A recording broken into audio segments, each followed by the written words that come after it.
In this secret laboratory, deep down in the bowels of the earth, this man carries out his fiendish research. Is it safe? Clear. But I'm gonna torture you anyway. No, that didn't hurt, did it? You can't let a man die so that you can discover something? Doctor, he's gone. Oh my God, don't stop now! It was the 1970s. We had had enough of those damn hippies and everybody thinking that free love and socialistic sharing could make the world go round.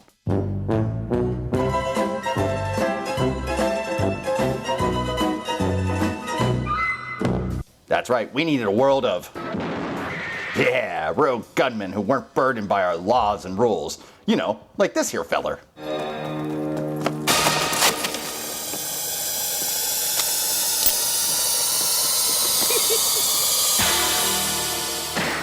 Jesus fucking Christ, he just shot a non-violent criminal in the back. I mean, well, anywho, let's talk about our particular hero of the day, Psycho Harry. Oh wait, no, I'm sorry, that's Dirty Harry. Dirty. Harry is a racist, sexist, homophobic maniac who doesn't care much for those pesky rules he promised to uphold. Oh, and he's also extremely, extremely fascist. I'm Batman. No, not you, goddammit, attention whore. Now, discussions on fascism can get really, really heady, so I'll have to lighten things up from time to time. Like throwing in sounds like this. Hey, I may be a doctor, but you know, I like to liven things up from time to time.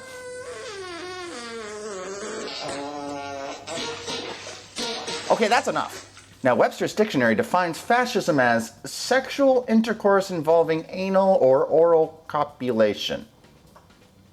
Oh no, I'm sorry, wait, that's sodomy. Sodomy.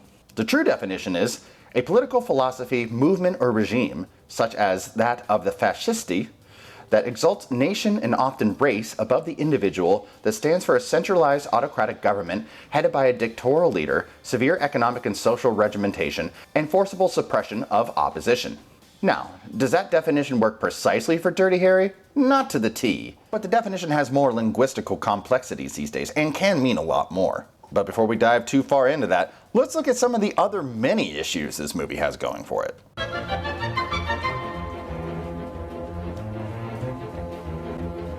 I know what you're thinking. Did he fire 6 shots or only 5? Well, to tell you the truth, in all this excitement, I've kind of lost track myself. But Ian, this is a .44 Magnum, the most powerful handgun in the world, and would blow your head clean off. You've got to ask yourself one question. Do I feel lucky? Well, do you, punk?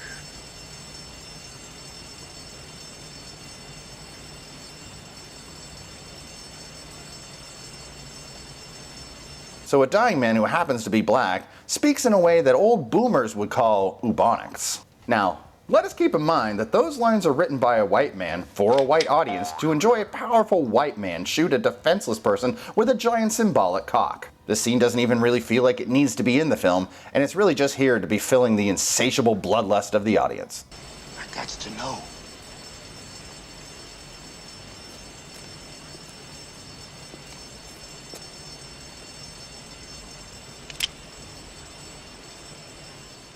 He points his gun and fires. He knows it's empty, but that's still a crime. What if he was wrong?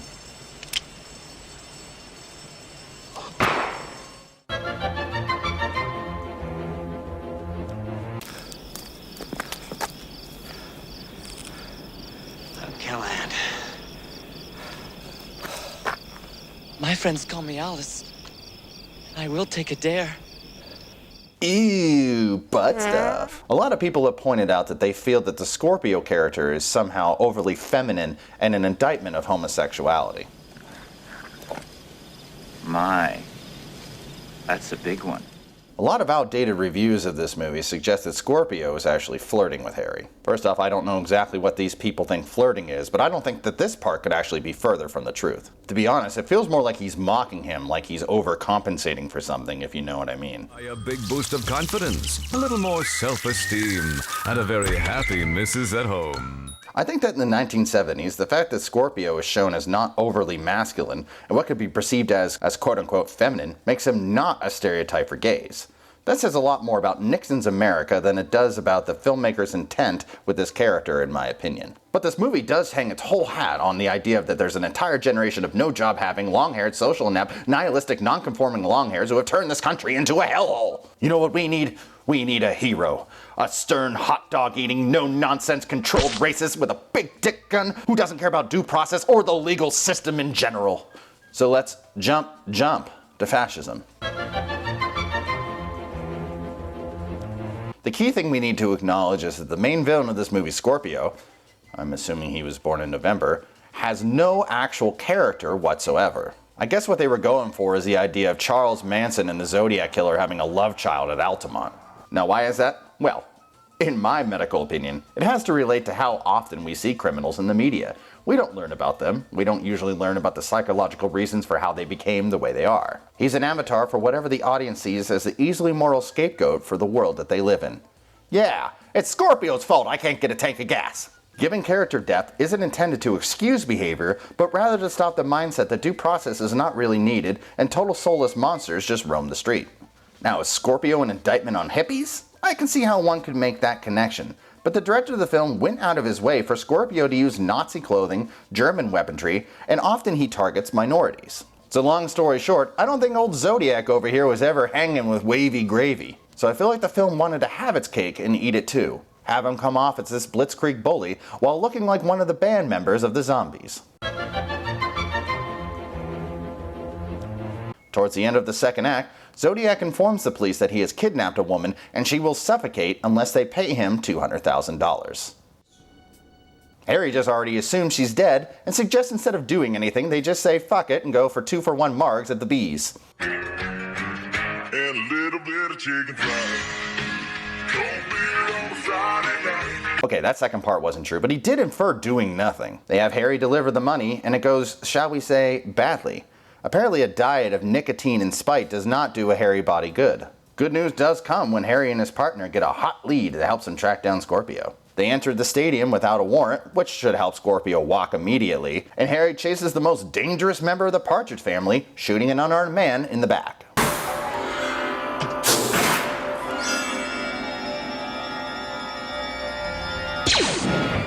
Scorpio begs for mercy and a lawyer, so obviously Clean and Whistle Harry handcuffs him and reads him his rights.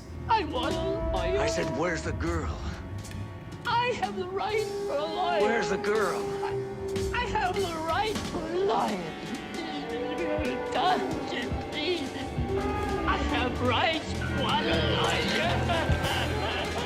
I'm just kidding. Dirty Boy twists his boot into the wound, demanding to know where the girl is. Which, last I checked, is something called police brutality.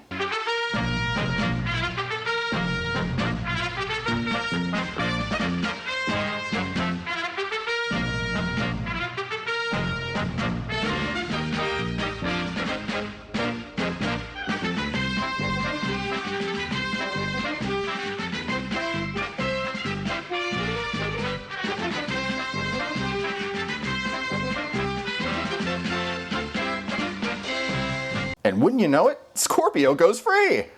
What I'm saying is that man had rights. Well, I'm all broken up about that man's rights. You should be. I've got news for you, Callahan. As soon as he's well enough to leave the hospital, he walks. When the DA tells Harry that that's the law, Harry responds, I eat concertina wire and piss napalm, and I can put a round through a flea's ass at 200 meters. oh wait no, he says, I'm talking about rumors of a cheap braid collar holding the shoe peeper who's trying to climb in bed with the wrong kind of snot balls. oh wait no, he says, But suddenly my words reach someone else's ear. oh wait no, he says, Bang! oh wait no, he says, Just because we're holding hands doesn't mean we're gonna take warm showers till the wee hours of the morning. oh wait no, he says, Shut your fucking face. oh wait no, he says, You have a rendezvous with my ass, motherfucker. oh wait no, he says, Next time you come around this dock, this Mexican's gonna kick your ass. oh wait no, he says, I know things about pigeons. oh wait no, he says, then the law is crazy. And that to me is the rallying call of bloodthirsty, disenfranchised group of disillusioned 70s folks. Free love became pay at the pump. Turn on, tune in, and drop out became passé after Richard Ramirez and Manson spooked us and we sold weed for coke. The world's a scary place, so who cares if a couple of renegades have been breaking our tried and trusted rules ever since this country was founded by a bunch of syphilitic slave owners that didn't want to pay taxes. In a meeting with the DA, Harry is shocked to find out that they are going to let Scorpio go.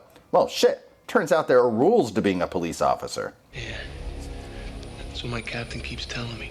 You know, it's funny how you can't just make up your own rules. You know, kind of like tiptoe through the window, by the window. Eventually, Scorpio kidnaps a bunch of kids on a school bus, cause why not? Now, this whole particular situation needs to be handled delicately and carefully.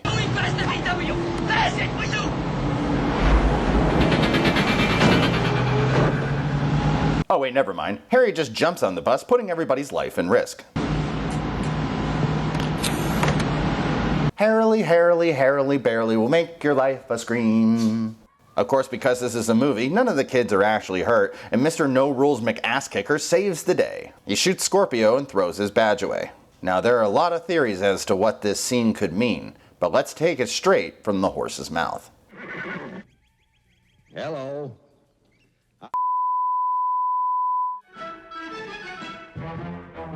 No, you took that too seriously. I mean the director. You're not quitting, said Siegel. You're rejecting the bureaucracy of the police department, which is characterized by adherence to fixed rules and hierarchy of authority. So I may be oversimplifying this, but I think the director is inferring that there needs to be a drastic change in law enforcement. You know, where the cops can be judge, jury, and execution, where you can lock somebody up on a theory, where you can break into the home of a possible suspect without proper procedure. Shoot first and let God sort them out. And torture away. Because that always works and is totally ethical. When this video is over, look up something called propaganda. I mean, after the video is over though, don't hurt my algorithm. I don't want to imply, like some did that when the movie came out, that this is nothing more than propaganda. To be fair, it is much more complex than that. And am I suggesting that this film has led to a bunch of psycho cops? No, I think that's giving the film too much credit. But the issue, I feel, is a bigger one than just this film. It's years and years of mental training on how things should go.